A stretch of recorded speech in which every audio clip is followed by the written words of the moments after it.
آج ہر حکم میں لوگ لاجک تلاش کرتے ہیں، کیوں بھائی اللہ نے کہہ دیا بس ہمارے لیے کافی ہے. نبی نے حکم دیا اپنے ازار کو شلوار کو ٹخنوں سے اوپر رکھو. اس کی وجہ بیان کی کہ لٹکانا تکبر ہے. لٹکانا کیا ہے؟ تکبر. لیکن اس پر مدار نہیں رکھا ہے، یہ حکمت بیان کی ہے کہ میں اس لیے حکم دے رہا ہوں کہ اس میں نیچے لٹکانے میں کیا ہے؟ تکبر. اب لوگوں کو ایک تکبر کا لفظ مل گیا کہ یار ہم میں تو تکبر نہیں ہے، ہم کیوں لٹکائیں؟ تو کیا ابو بکر میں تکبر تھا جو وہ اوپر رکھتے تھے؟ کیا حضرت عمر میں تکبر تھا؟ کیا خود نبی میں تکبر تھا جو اوپر رکھتے تھے اور نیچے لٹکانے میں تکبر ہوتا تھا ان کو؟ کیا حضرت علی میں تکبر تھا جو حضرت علی اپنی شلوار کو اپنے ازار کو اوپر رکھتے تھے؟ ایک صحابی بھی آپ نہیں دکھا سکتے جو اپنے ازار کو نیچے رکھتے ہوں. بعض لوگ یہ کہتے ہیں کہ اس زمانے میں رواج ہی یہی تھا. ایسا نہیں ہے. اس زمانے میں ازار کو نیچے رکھنے کا رواج تھا. ایک روایت میں آتا ہے کہ حضرت عثمان جب گئے ہیں مکہ گئے ہیں صلح حدیبیہ کے موقع پہ، تو مشرکین نے آپ کے ازار کا مذاق اڑایا تھا کہ یہ اوپر کیوں کیا ہوا ہے آپ نے. تو انہوں نے فرمایا کہ میں اپنے نبی کی سنت تمہارے کہنے سے نہیں چھوڑ سکتا. تو عرب جو اس کو عجیب سا محسوس کر رہے تھے، اس کا مطلب کیا تھا کہ یہ کلچر کا حصہ نہیں تھا.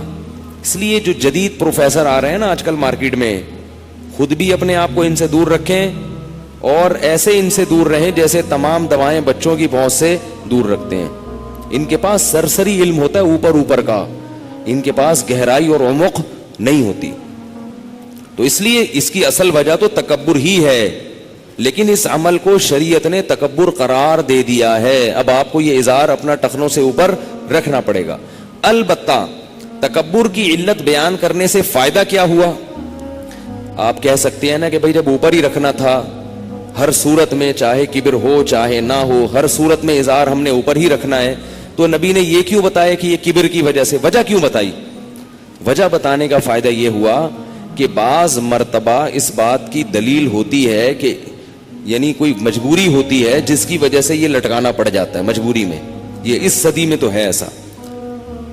تو اس مجبوری کی وجہ سے جب نیچے کرے گا تو ہم کہیں گے بھائی یہ تو مجبوری کی وجہ سے کر رہا ہے، تکبر کی وجہ سے نہیں کر رہا. اور اصل علت کیا ہے؟ کبر ہے. تو عام حالات میں شلوار اوپر رکھنا، پینٹ ہو شلوار ہو کوئی بھی چیز ہو، ٹخنوں سے اوپر رکھنا ضروری. لیکن اگر کوئی مجبوری ہے، جیسے فوج میں آپ یونیفارم کو نہیں اوپر رکھ سکتے، پینٹ کو اپنی، وہاں آپ کو جاب سے نکال دیں گے. آفس میں بعض دفعہ یہ پابندی ہوتی ہے کہ بھئی آپ نہیں کر سکتے، تو آپ کو جاب سے نکال دیں گے. تو وہاں ہم کہہ سکتے ہیں بھائی مجبوری ہے، میں نے اس لیے نہیں نیچے کیے ہوئے کہ میں نبی کے حکم کی خلاف ورزی کر رہا ہوں یا مجھ میں تکبر ہے، بلکہ اس لیے کہ میری سیلری جائے گی اور میں در بدر کی ٹھوکریں کھاؤں گا. تو بس حرام لعین ہی نہیں ہے، حرام لغیر ہی ہے. یہ فقہ کی اصطلاح ہے. ایک چیز بذات خود حرام ہوتی ہے، ایک کسی لاجک کی وجہ سے حرام ہوتی ہے. ٹھیک ہے نا؟ تو اس لیے اس میں مجبوری کی حالت میں گنجائش ہے. سمجھ گئے بات کو؟ عام حالات میں کیا کرنا ہے؟ اوپر ہی رکھنا ہے. مجبوری ہو تو ایک الگ بات ہے. تو کہاں بعض لوگ کہتے ہیں کہ حضرت ابو بکر کو نبی نے اجازت دی تھی. بعض لوگ یہ بھی دلیل دیتے ہیں کہ حضرت ابو بکر رضی اللہ تعالی عنہ کا ازار نیچے چلا جاتا تھا.